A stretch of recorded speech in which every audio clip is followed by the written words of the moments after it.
Si va a l'Ajuntament del seu poble aquest estiu, és probable que es trobi amb algun dels 2.400 estudiants que la Diputació de València va contractar per als mesos de juliol, agost i setembre en col·laboració amb els ajuntaments, que sufragaran el 20% del cost.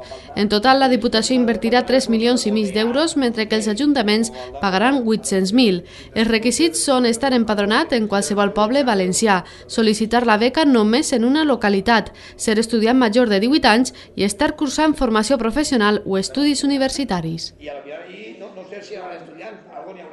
La concessió estava preparada una per cada 1.000 habitants.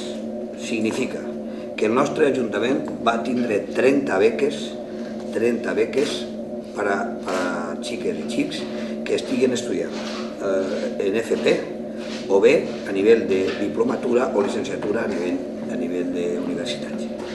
Gent que està treballant, en un moment de crisi han pegat un pas avant i la Diputació pagarà la beca el 80% i l'Ajuntament pagarà de la beca el 20%. Soles podran fer sol·licitud en un Ajuntament. La persona que s'apunte així i en un altre i al final se pille, ho referim a se pille perquè potser és així i allà, i se serà desqualificat, no entrarà. Sols poden tirar currículums a un ajuntament, al que vulguin, al que creguen convenient. Després, era per 1.000 habitants. Això ho dic més o menys perquè tinc informació. Però vam pensar que l'Ajuntament xocotets, des de 1.000 habitants, sols podrien tindre uno i la Diputació ha aplicat als ajuntaments més grans, ha llevat percentatge. L'Ajuntament que tingui 80.000 habitants sols podrà tindre 50 beques.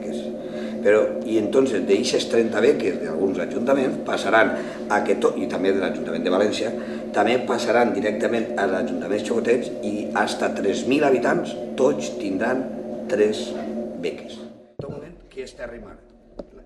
Els pobles interessats en tindre becaris aquest estiu hauran d'adherir-se a la proposta el mes que ve.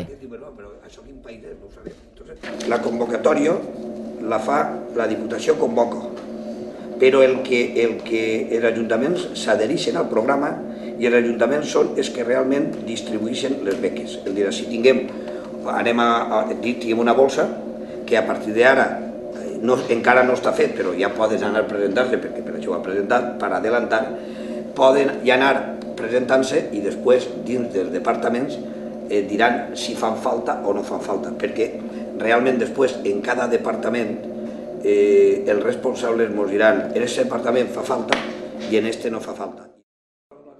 Els estudiants cobraran 600 euros al mes i tindran un segur d'accidents que pagarà la Diputació. Per apuntar-se hauran de fer-ho al mes de maig.